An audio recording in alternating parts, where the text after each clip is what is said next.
On Friday, the Iranians said the Strait of Hormuz is entirely open. Yeah, nice try, Snow White. Nobody bought that because you can't trust the Iranians as far as you can throw them, which is not very far. Not far at all. President Trump both echoed their enthusiasm and excitement, Mama, I made it! and also met it with a certain amount of uncertainty because, well, you can't trust the Iranians. Liberals, intellectuals, peacemongers, idiots! He said, congratulations, this is awesome. Also, any of the conditions or contingencies that you guys have, we're not letting up on that because we don't freaking trust you people. Not at all. That led the Iranians to then say, well, no, the strait is actually closed. JK, we're not, it's not open.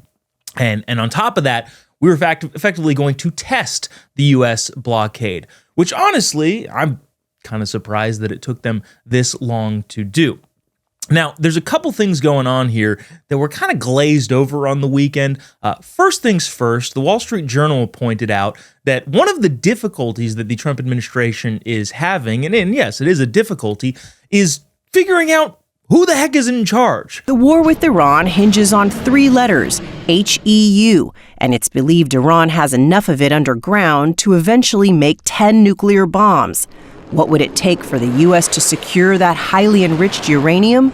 You'll hear about a covert mission that took place 32 years ago, and why a similar operation in Iran would be so difficult. Would an operation like this be worth risking American lives? In my opinion, yes. Now, we've had the discussion a number of times before, what can be done, what should be done, and that is a worthy discussion. But I think, as we've said a number of times on this show, the left, the right, the center, when laid out, hey, Iran is trying to get nuclear weapons, generally speaking, everybody agrees, yeah, that would be a problem. From Bill Clinton to Ronald Reagan, really, President Trump, all sides of the political spectrum think that this is a bad idea. We've talked about this before, and this just reiterates that claim of, this is a problem and something needs to be done. We can disagree on what needs to be done, but something has to work out. 60 Minutes, interestingly enough, went on to talk about the setbacks that the United States has caused the Iranians in developing that nuclear weapon, but also mentioned that, well, there's still something there, that something needs to be done on that front. There's no doubt that the combination of the strikes in June of last year and the ongoing war have seriously set back Iran's capabilities. But the remaining capabilities are substantial. You can't bomb away their knowledge. UN inspectors believe Iran has close to 1,000 pounds of uranium enriched to 60%, nearly ready to be used in a nuclear weapon. 970 pounds of 60% highly enriched uranium. What can you do with that? So that is enough material for, if you enrich it just a little bit more, for 10 to 11 nuclear bombs. Now, part of the reason for playing this stuff is, one, to kind of reiterate the point that this is not like some conservative, definitely pro-Trump news outlet, right? This is 60 Minutes talking about something, and if they effectively, I don't know necessarily agree with the approach from the Trump administration, but the cause for necessity, you have to take that as some sort of truth, right? They're not shills for the president. They're reporting on what they believe the facts are. Now, one thing that guy said that I thought was interesting is, well, you can't bomb their knowledge. Yeah, but you can effectively eliminate an ideology. It has been done, and definitely at great cost, but to say that that's not possible is, well, just not accurate. Now, the culmination of that, up until yesterday, was the United States intercepting a vessel when the Iranians attempted to sneak one through. Probably isn't the best term, because it's pretty hard to be sneaky with a massive cargo tanker that they were trying to get through, but effectively test the idea that the United States is actually blockading the Strait there. And in the Gulf of Oman, the U.S., one of the U.S. Navy destroyers intercepted an Iranian-flagged cargo ship, put a big old hole in their engine room, fired on it, disabled the boat entirely, and then Marines seized the vessel. Yesterday, President Trump calling it, a confirmed action, I guess, which is just to say that it did happen.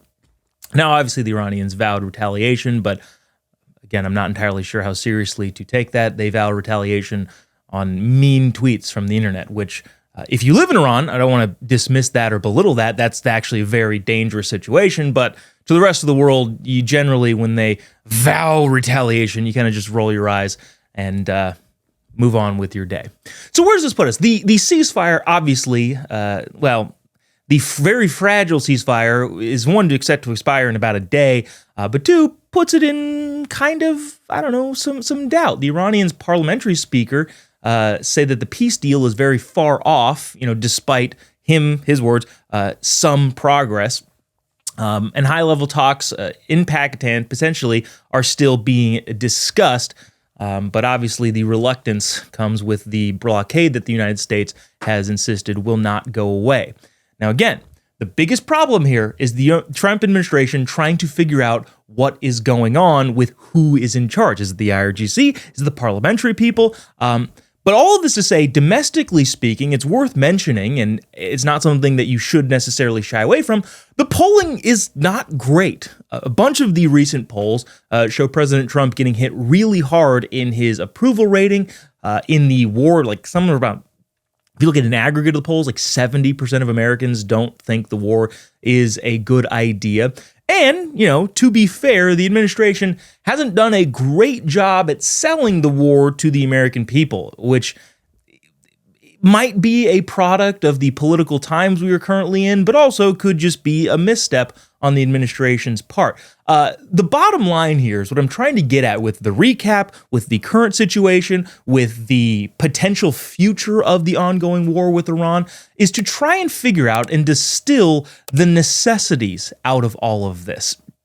Independent of President Trump, independent of what the lamestream media, who for some reason wants us to lose the war, think, what is the reality on the ground? Well, interestingly enough, of all of the news outlets, this weekend, 60 Minutes ran a big, long piece about Iran's ability and inclination to get enriched uranium.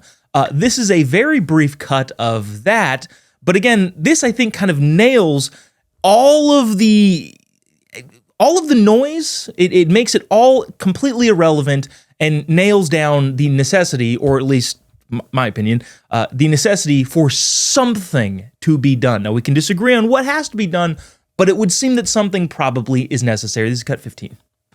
This sort of sentiment of the way that you treat your enemies, this is the only way that you can't treat your enemies, has been reflected a number of times through arts and culture. And I'm going to play you a clip, believe it or not, from SpongeBob. Depicts the way the Obama administration and libs currently in the media would treat Iran if it were up to them. F is for friends who do stuff together. U is for you and me. N is for anywhere and anytime at all. Down here in the deep blue sea. F is for fire that burns down the whole town. U's for uranium bombs. N is for no survivors when you're... Like done. Those things aren't what fun is all about.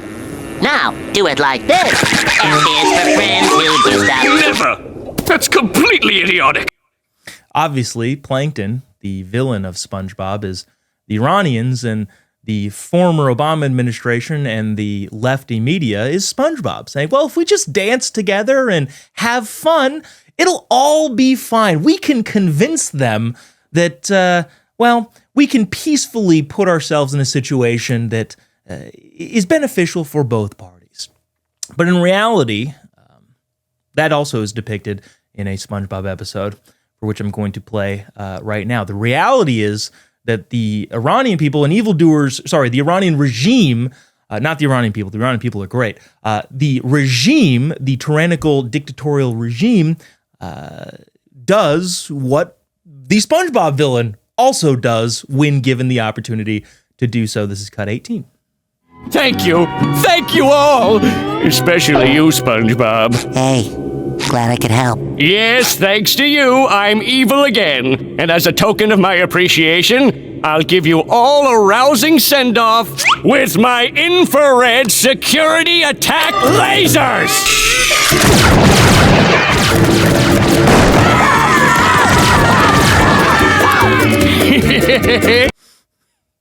Outside of the silliness, I do think the point being made here is that everybody should know, everybody should be aware. If kids cartoonists are aware of this not being the way that you handle evildoers around the world, they must be met with some sort of force or some sort of pain in order to capitulate or adjust their trajectory. If that can be known by children's cartoon creators, well, it has to be known by the broader American public.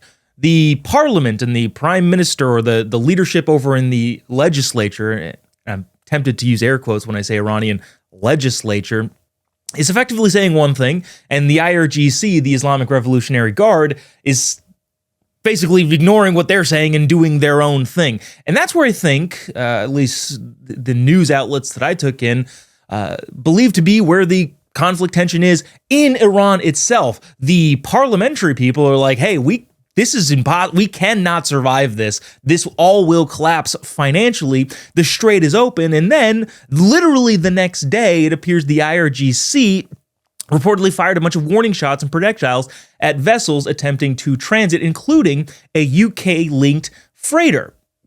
It's like, okay, so the Strait is closed, now it's open, now it's closed again, and nobody can quite sure what is going on. And again, the biggest difficulty is trying to figure out who exactly we're negotiating with. The Iranian regime is a bad actor on the world stage, and somebody has to do something.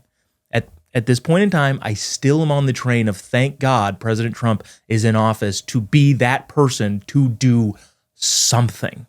We can squabble, we can argue about the specifics and the tactics and all that sort of stuff. But at the end of the day, the age-old wisdom would tell us that coddling evildoers into changing their mind just doesn't work throughout the course of history. I will be with Michael Knowles and Matt Walsh at the University of Idaho, April 28th. If you'd like any more information on that, you can go to tpusa.com/tours, or you can send an email, tpt@tpusa.com. Over the weekend, a lot of things happen.